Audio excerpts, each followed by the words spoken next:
Assalamu alaikum to all my dear students.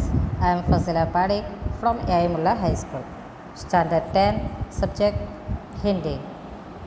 Students, we will go on our new topics. હા મિત્રો, આજે આપણે નવા ટોપિકના ઉપર જઈએ. આપણે આજે હિન્દીનો બીજા પાઠની શરૂઆત કરીએ. બીજા પાઠનું નામ છે બુદ્ધિ કાકી. આ ગદ્ય છે, પદ્ય નથી, ગદ્ય છે. બરાબર, એક કહાની છે જે ઘણી જ બુદ્ધિ કાકી.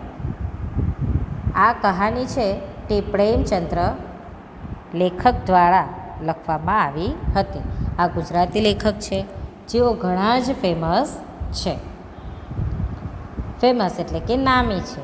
બરાબર, અમુક શબ્દો ઇંગ્લિશમાં બોલાઈ જશે કારણ કે પેલા આદતના મુજબ તો થોડું ચલવી લેજો. ઓકે, તો પ્રેમચંદ્ર જે છે તેમનો જન્મ 1880માં અને મૃત્યુ 1936માં થયું હતું.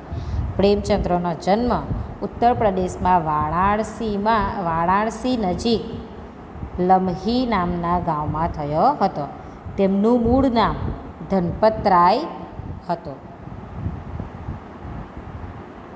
શિક્ષણ કાળમાં તેમણે અંગ્રેજીની સાથે ઉર્દૂનો પણ અભ્યાસ કર્યો હતો.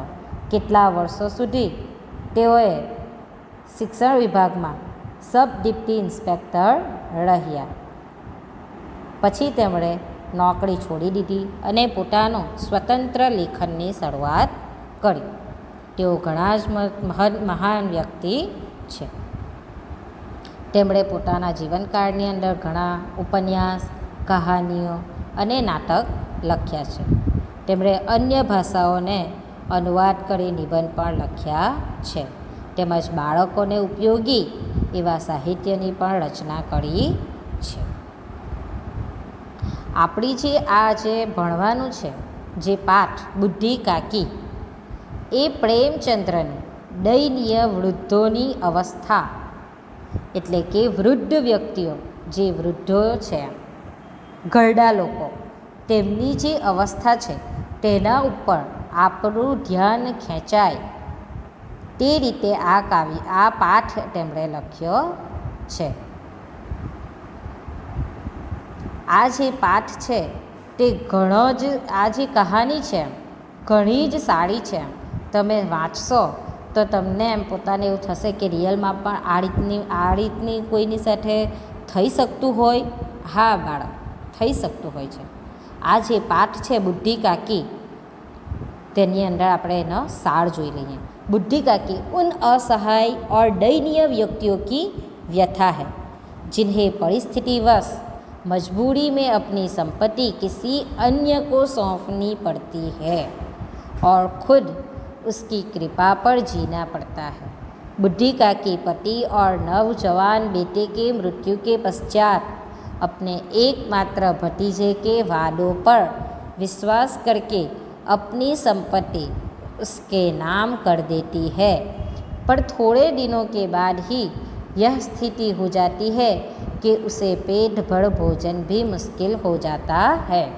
આ બુદ્ધિ કાકી જે છે તેની એવી સ્થિતિ છે કે તેની પાસે ઘણી બધી સંપત્તિ હોવા છતાં તેણે પોતાની સંપત્તિ મજબૂરીના અંદર આવીને બીજાને સોંપવી પડે છે. શા માટે? તે કે બુદ્ધિ કાકી જે છે તેનો પતિ અને યુવાન પુત્ર જેનું મૃત્યુ થઈ જાય છે તેના પછી તેણે પોતાની જે બધી જ સંપત્તિ છે તે તેનો પોતાનો ભત્રીજો તેને સોંપવી પડે છે. અને તે પોતે વચન આપે છે કે તે તેમને પાળશે, પરંતુ થોડા સમય પછી તેમની સ્થિતિ એવી થઈ જાય છે કે તેમને એક ટાઈમના ખાવાના માટે પણ મુશ્કેલ પડે છે. બુદ્ધિ કાકી જે છે તેના પુત્ર સંપત્તિ જે છે તે બધી જતી રહેલી હોય છે. હવે બુદ્ધિ કાકીને ખાવા માટે ભોજન પણ મળતું નથી અને ભોજન ન મળતા બુદ્ધિ કાકી ગળું ફાડીને રડતી હોય છે. પહેલાં આપણે સાર જોઈ લેતા છે કારણ કે પછી આપણે આસાનીથી પાઠને સમજી શકીએ. તો જે છે બુદ્ધિ કાકી તેમને ખાવાનું પણ નથી મળતું અને ખાવાનું ન મળતા તે ગળું ફાડીને રડતી હોય છે. છતાં પણ તેના ઉપર કોઈ ધ્યાન આપતું નથી. બુઢી કાકીનો જે પરિવાર છે તેમાં ખાલી બુદ્ધિરામ કરીને એનો જે ભત્રીજો છે તે અને તેની પત્ની રૂપા તેના ઉપર બિલકુલ ધ્યાન આપતા નથી. તેને સમય પર ખાવાનું મળતું નથી. પરંતુ બુદ્ધિરામની જે છોકરી છે લાડલી, તેનું નામ શું છે? લાડલી. તો તે લાડલીને બુઢી કાકી સાથે ઘણો જ પ્રેમ છે, પરંતુ તે પણ તેની માતાથી બીતી હોય છે. પરંતુ એક દિવસ એવો આવે છે કે બુદ્ધિરામનો મોટો પુત્ર સુખરામ, જેની તિલક હોય છે, અને તિલક મતલબ એમ કે આપણા ઘરમાં પણ હમણાં લગ્ન હોય તો કેવો માહોલ હોય? તો આ પણ તિલક હોય છે. તો તિલકના સમયે કેવો માહોલ હોય? તે કે ઘણો ઉત્સવ જેવો માહોલ હોય છે. અને ત્યારે બુઢી કાકીના ઘરની અંદર સુખરામના તિલક પર સારા એવા ખાવાના પકવાન બની રહેલા હોય છે. તેમાં પૂડિયા, કચોળિયા, મસાલેદાર સબ્જી વગેરે જેવું ભોજન બની રહેલું હોય છે.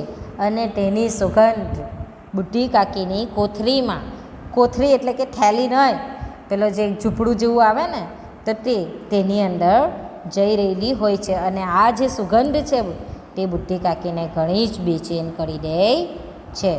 તેને એવું લાગે છે કે મહેમાનોએ ભોજન કરી લીધું હશે, પણ તે છતાં પણ તેના માટે કોઈ ભોજન લઈને નથી આવતું. તેના માટે કોઈ ભોજન લઈને નથી આવતું. યહ સોચ કર એટલે કે આ સોચીને તેને રડવું આવે છે. અને આવા શુભ અવસર પર બુઢી કાકી ત્યાંથી જતી નથી. આવા શુભ અવસર પર તે રડવા માંગતી નથી. અને બુઢી કાકીની કલ્પના એવી થઈ જાય છે કે તેને મતલબ તે કલ્પનાની અંદર એમ પૂરીઓ નાચતી ગાતી ખાવા લાગતી હોય એવું તે વિચારે છે. અને બુઢી કાકી એવું પોતે વિચારે છે કે તે ત્યાં કઢાઈની પાસે જ જઈને બેસી જાય, અને ત્યાં તે એમ કે કઢાઈની પાસે જઈને બેસે અને ત્યાંથી જ પછી એ ખાઈ લેશે. પરંતુ રૂપાની નજર તેના ઉપર પડી જાય છે. રૂપા એટલે કે બુઢીરામની પત્ની. તો તેની નજર તેના ઉપર પડી જાય છે. શા માટે? કારણ કે તે પોતાના પુત્રના તિલકની અંદર ખૂબ જ બિઝી હોય છે, ખૂબ જ કામમાં હોય છે, અને તેની અંદર તેની નજર બુઢી કાકીના ઉપર પડી જાય છે. તો બુઢી કાકીને જોતાં તે શું થાય છે? તેના ઉપર ખૂબ જ ગુસ્સો કરે છે અને તેને દાંત ફટકારી દે છે. બુઢી કાકી કંઈ પણ બોલ્યા વગર પોતાની કોથળીમાં જતી રહે છે. અને પછી તે એવું વિચારે છે કે કદાચ બધા મહેમાનો ખાઈ લેશે પછી મને ખાવાનું આપવામાં આવશે. પરંતુ એવી રીતના એ ગાતી સૂઈ રહી છે, પરંતુ એને કોઈ ખાવાનું આપવા જતું નથી. તેથી તે ફરી પાછી કોથળીની બહાર નીકળે છે અને તે જુએ છે કે બધા ભોજન કરી રહ્યા છે. અને બધા ભોજન ખાઈને પછી પોતાની આંગળી, કેવા આપણે ચાટીએ ને ખાઈને પછી, તો તેવી રીતે પોતાની આંગળીને ચાટી રહેલા હોય છે. તે જોઈને બુઢી કાકીને ફરી મન થાય છે અને બુઢી કાકી તે બધાના વચમાં જતી રહી છે. અને જ્યારે તે ત્યાં જાય છે અને બુદ્ધિરામની નજર તેના ઉપર પડે છે તો તે બુઢી કાકીને ત્યાંથી ખેંચી લાવે છે. એ બુઢી કાકીને ખેંચી લાવીને કોથળીના અંદર ફેંકી દે છે. તેને એટલું જોશથી વાગી જાય છે કે તે બેભાન થઈ જાય છે અને ત્યાં જ પડી રહે છે. ત્યાં પૂરો તિલકનો માહોલ ખતમ થઈ જાય છે અને પછી બધા ત્યાંથી ભોજન કરીને ત્યાંથી જતા રહે છે અને ઘરમાં પણ બધા સૂઈ જાય છે. પરંતુ લાડલી જે બુઢી કાકીના માટે એની પોતાના ભાગની જે પૂરી હોય છે તે સંતાડીને મૂકી રાખે છે અને લાડલીને ઊંઘ આવતી નથી. પરંતુ પોતાની માતાથી તે ડરતી હોય છે કે જો તે જશે તો તેની માતા તેને ખીજવાશે. તેથી લાડલી એની માતાની ઊંઘવાની વાડ જુએ છે. એની માતા ઊંઘી જાય છે ત્યારે લાડલી ધીરે રહીને પૂરીઓ લઈને બુઢી કાકીના કોથળીમાં જાય છે અને ત્યાં બુઢી કાકી સૂતેલી હોય તેને જગાડે છે અને બુઢી કાકીને પૂરીઓ આપે છે. બુઢી કાકી તે પૂરીઓ ખાઈ લે છે અને પછી લાડલી પૂછે છે કે તમારું પેટ ભરાઈ ગયું? તો બુઢી કાકીનું પેટ ભરાયું નથી હોતું, કારણ કે તેને આ બધું વસ્તુ ખાવાનું વધારે પડતું મન થતું હોય છે. તેથી તે એવું કહે છે કે તારી મા પાસેથી મને બીજી થોડી પૂરી લાવી આપને, પરંતુ તેની માતા તેને નથી આપવાની. તેથી તે શું કહે છે કે માતા ખીજવાશે મને.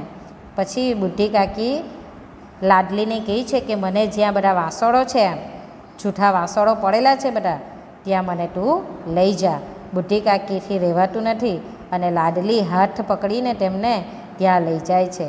અને જે જૂઠા વાસણો એટલે કે જેમાં બીજા બધાએ ખાધેલું હોય તેવા વાસણોની અંદર જે બધા ટુકડા પૂરીઓના પડેલા હોય તે લઈને બુઢી કાકી ખાતી જાય છે. અને પછી પોતે વિચારે છે કે કેવો સારો ટેસ્ટ છે એવું કરતી જઈને તે ખાતી જાય છે. અને આ વસ્તુ એટલામાં જ રૂપાની ઊંઘ ખુલી જાય છે અને લાડલી ત્યાં પાસે ઊભી રહીને બુઢી કાકીને જોતી રહે છે. અને આ જે દ્રશ્ય છે તે બીજું કોણ જુએ છે? રૂપા પણ જુએ છે કે બુઢી કાકી બધી પૂરીઓના જૂઠા ટુકડાઓ ઉચકીને ખાઈ રહી છે. અને આ જે દ્રશ્ય છે તે જોઈને બુઢી કાકી જે ખાઈ રહેલી છે તે દ્રશ્ય જોઈને રૂપાનું દિલ પીગળી જાય છે. તેને કરુણા અને ભયથી તેની આંખો ભરાઈ જાય છે અને તેને પોતાને એવું થાય છે કે તેણે ઘણી મોટી ભૂલ કરી છે. અને તે પછી તે આખી થાળી પડોશીને બુઢી કાકી માટે ભોજન લઈને આવે છે. અને પછી બુઢી કાકીને કહે છે કે મારા ભોલા બચ્ચાઓને માટે એમ તે લોકોના તિરસ્કારથી નથી કરતા, તમે મને માફ કરી દો. અને બુઢી કાકી તેના એમ કે બાળકોને શું કહે આશીર્વાદ આપે છે અને તેને માફ કરી દે છે. અને આ રીતનું એમ કે આવી જે કહાની છે, આ રીતે તમારે આ જે કહાની છે તે પૂરી થઈ છે. અને આવી જ ઘણી બધી કહાનીઓ આપણે રિયલ લાઈફના અંદર પણ જોતા જોઈએ છે કે જે ઘરડા થઈ ગયા હોય છે, એકદમ ઘરડા થઈ ગયા હોય, બિચારાઓ બેડમાં હોય, જેને ખાવાનું આપવાનું હોય, તો આપણે પણ બાળકો પણ આપણી પાસે પાણી માંગે તો આપણે કેવો જવાબ આપીએ છીએ? જાવ ને હવે ઉતારીને લઈ લેવ એમ. આ રીતનો આપણો જવાબ હોય છે. તો એવું કરવું જોઈએ નહીં. ઘરની આ કહાની છે કે આવી જ રીતના જે વૃદ્ધ લોકો છે તેને તિરસ્કાર કરવામાં આવે છે, તેને સારી રીતે ભોજન આપવામાં આવતું નથી. અને તે ભોજન ન મળતા તેઓ આ રીતનું જૂઠું ખાવાનું પણ ખાઈ લેતા હોય છે.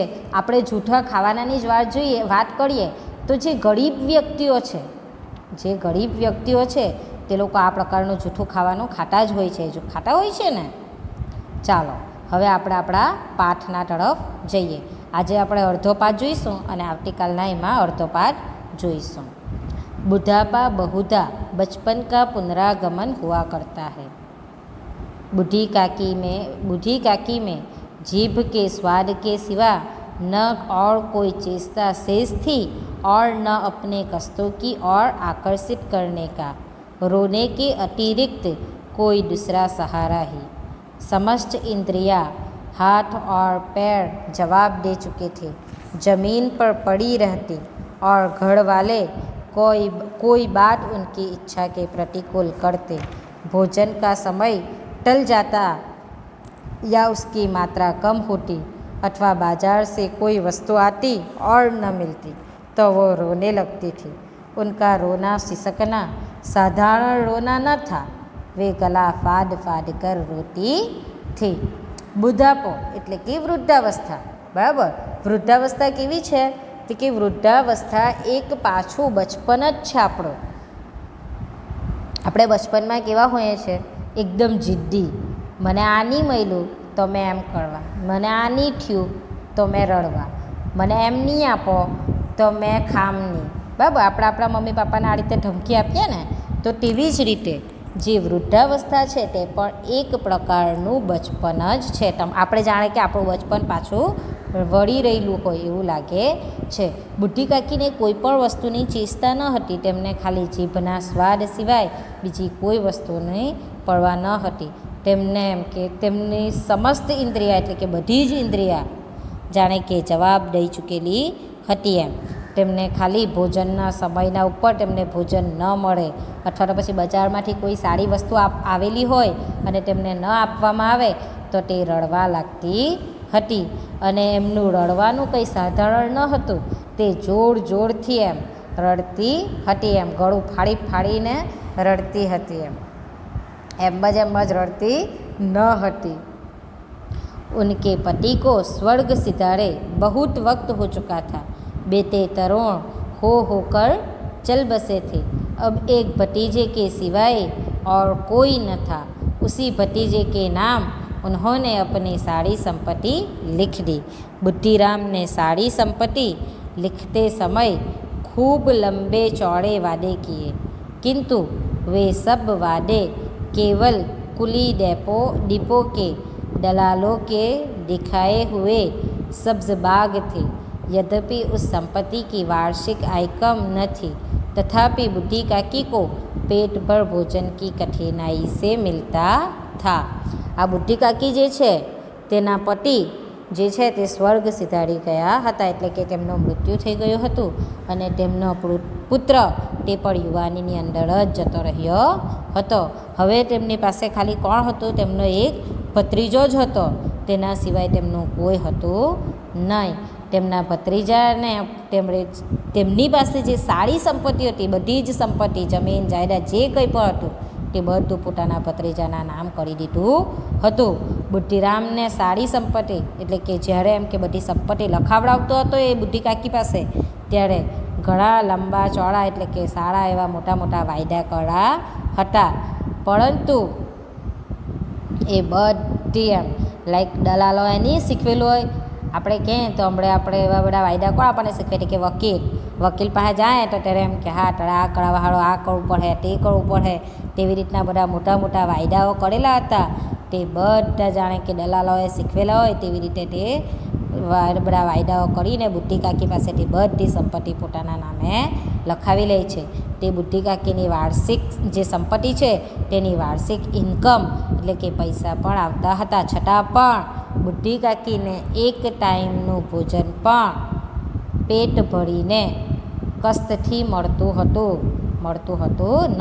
કષ્ટથી કઠિનાઈ સે મિલતા હતા, એટલે કે બહુ અઘરી રીતે મળતું હતું, કઠિન હતું એ પણ.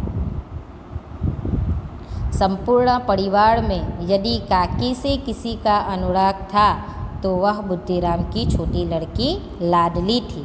लाडली अपने दोनों भाइयों के डर से अपने हिस्से की मिठाई या चबेना बुद्धि काकी के पास बैठकर खाया करती थी.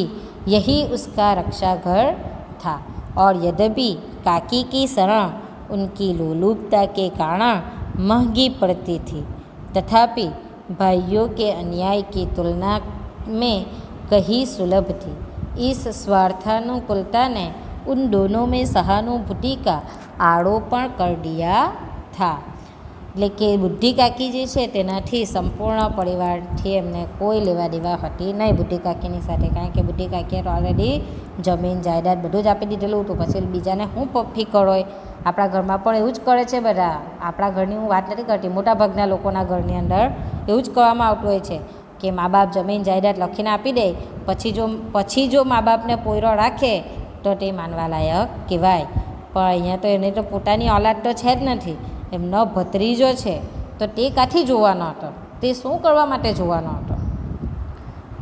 તો અહીંયા ખાલી કોને બુદ્ધિ કાકીની ફિકર હતી? બુદ્ધિરામની નાની છોકરી લાડલી, તેને એમની સાથે લગાવ હતો. તે લગાવ કઈ રીતે થયો? તે કે લાડલી પોતાના બંને ભાઈઓથી મીઠાઈ, પોતાના હિસ્સાની જે મીઠાઈને એવું આવે તે છુપાવવાને ત્યાં કે બુદ્ધિ કાકી પાસે જતી રહેતી અને ત્યાં બેસીને ખાતી હતી, એટલે તેમને તેની સાથે લગાવ થઈ ગયો હતો એમ. रात का समय था. बुद्धिराम के द्वार पर शहनाई बज रही थी और गांव के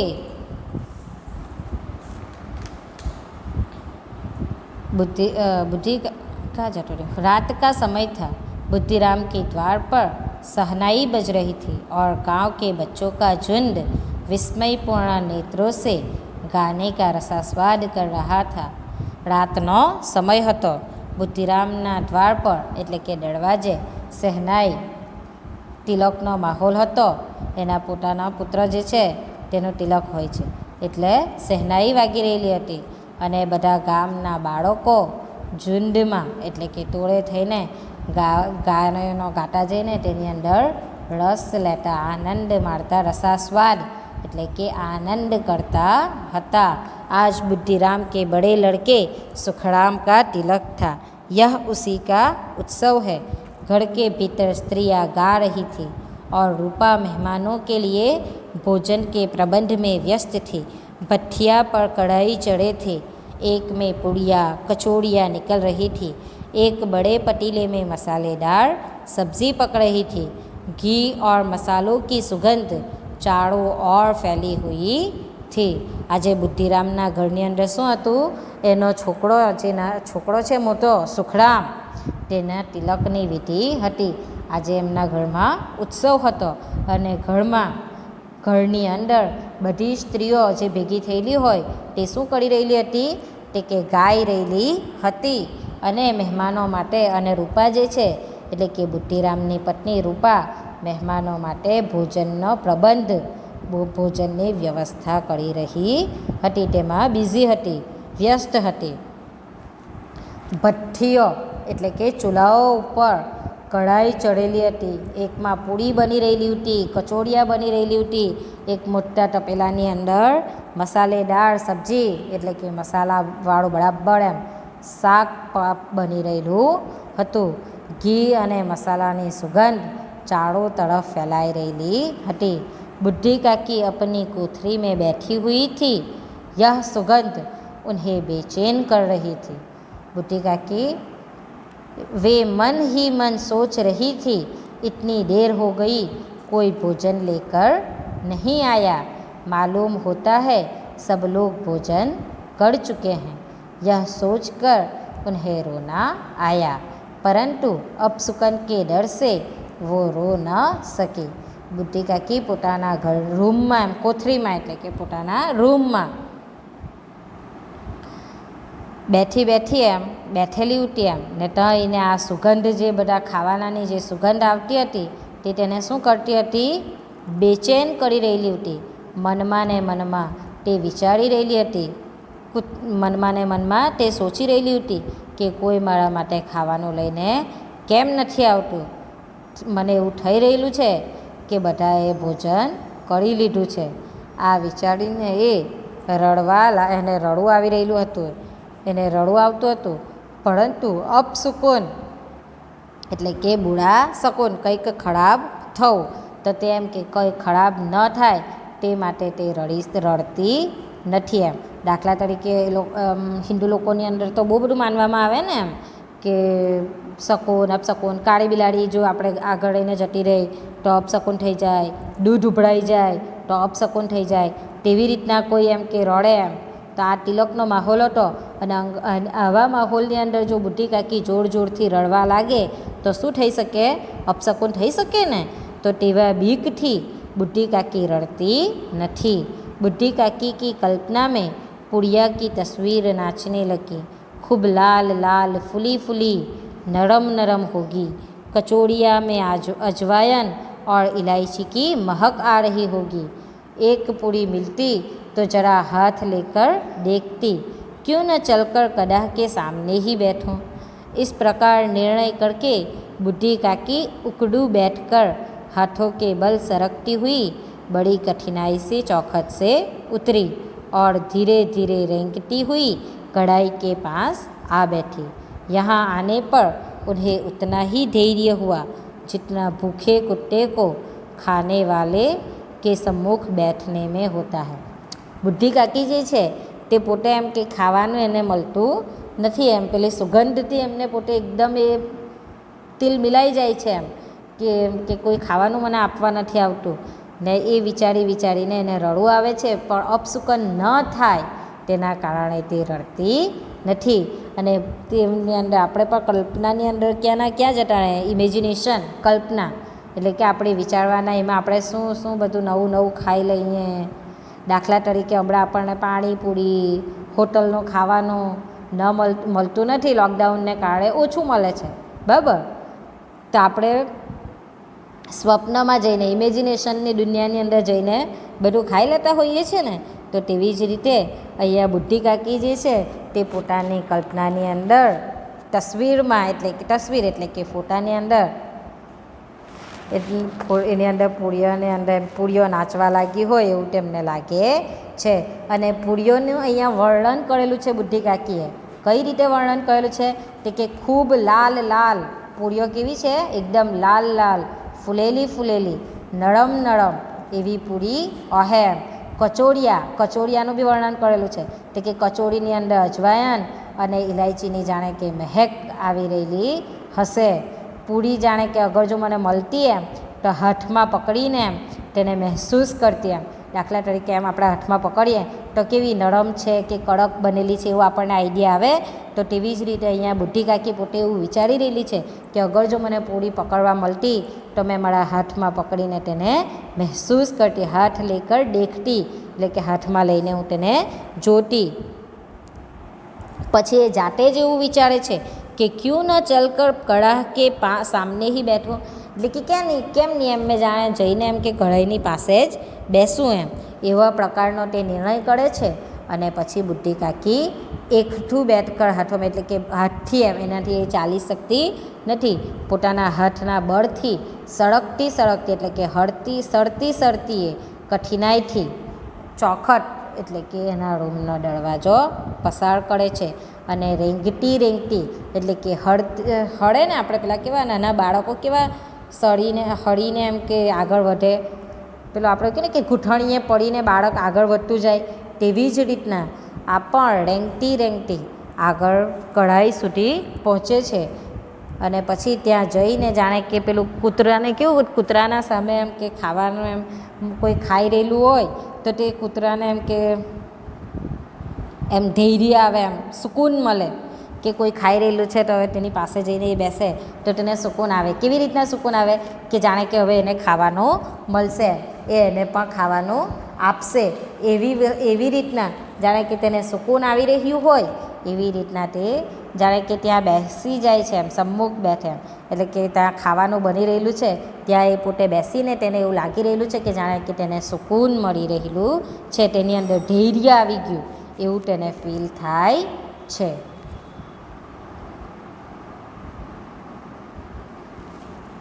बुद्धिराम की पत्नी रूपा उस समय कार्यभार से परेशान हो रही थी.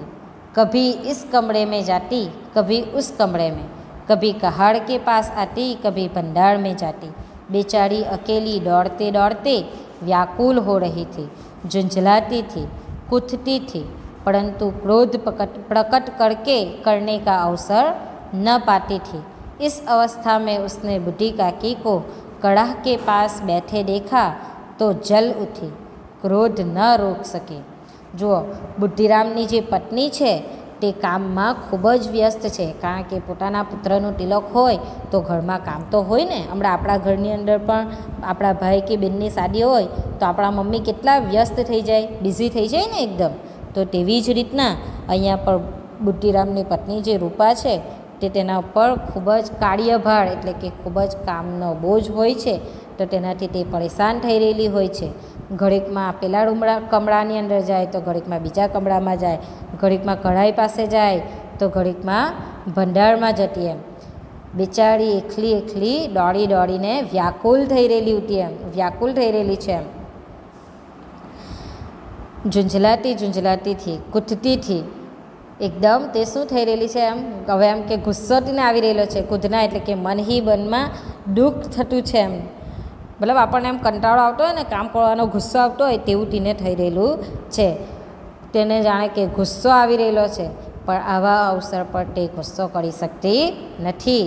અને આ અવસ્થાની અંદર તેને પોતાને ગુસ્સો આવી રહેલો છે અને તેવા માટે કોને જોઈ લે છે? બુઢી કાકીને. ક્યાં? તે કે કડાહની પાસે બેઠેલી જોઈ લે છે અને તે જાણે કે સળગી ઉઠેલી હોય એવું તેને ફીલ થાય છે. અને તે પોતાના ગુસ્સાના ઉપર ક્રોધ ન રોક સકી, એટલે કે ગુસ્સાને કંટ્રોલ કરી શકતી નથી. जिस प्रकार मेढक केचुए पर झपटता है उसी प्रकार वह बूढ़ी काकी पर झपटी और उन्हें दोनों हाथों से झटक कर बोली, ऐसे पेट में आग लगे, पेट है या भाड़. શું કહે છે? ऐसे पेट में आग लगे जैसे कि पेट है या भाड़, कोठरी में बैठते हुए क्या दम घुटता था, अभी मेहमानों ने नहीं खाया, भगवान को भोग नहीं लगा, तब तक धैर्य न हो सका. આ રીતે ગુસ્સો કરી દે છે. રૂપા જે છે તે પોતે કામના બોજના કારણે બુઢી કાકીના ઉપર ગુસ્સો કરી દે છે. જાણે કે દેડકો મેઢક કેચુએ પર ઝપટે, તો મેઢક એટલે કે દેડકો, તો તે કેચુઆના ઉપર જાણે કે ઝપટ મારતો હોય તેવી જ રીતના અહીંયા રૂપા શું કરે છે? બુઢી કાકીના ઉપર ઝપટી જાણે કે એમ ગુસ્સાથી રૂપા ગુસ્સો કરે છે. જાણે કે બુઢી કાકીને એમ કે દમ ઘૂંટાઈ રહેલો હતો તારો રૂમની અંદર, મહેમાનોએ હજુ નથી ખાધું, ભગવાનના ઉપર ભોગ લગાવવામાં નથી આવ્યો, શું તમારાથી શાંતિ રાખી શકાતી નથી? આ રીતે રૂપા બુઢી કાકીના ઉપર ગુસ્સો કરી દે છે. બુઢી કાकीने सर उठाया, न रोई न बोली, चुपचाप रेंगती हुई अपनी कोठरी में चली गई. भोजन तैयार हो गया है, आंगन में पतले पड़ गए, મહેમાન ખાને લગે. બુઢી કાકીએ સર ઉઠાવ્યું એટલે કે પોતાનું માથું ઉઠાવ્યું, નથી તે રડતી નથી કંઈ બોલતી, ચૂપચાપ એમ રૂપા ખીજવાય છે તેના ગુસ્સાના કારણે તે ચૂપચાપ પોતાની કોથરીમાં જતી રહે છે. ભોજન તૈયાર થઈ ગયું છે હવે, અને આંગણમાં એટલે કે બારણામાં બધા તપેલાઓ લઈ જવામાં આવ્યા છે અને મહેમાનો ખાવા લાગ્યા છે. આપણે આજે આટલે સુધી જ જોઈએ. આવતીકાલે પાર્ટ 2માં આપણે બીજો પાઠ જોઈશું.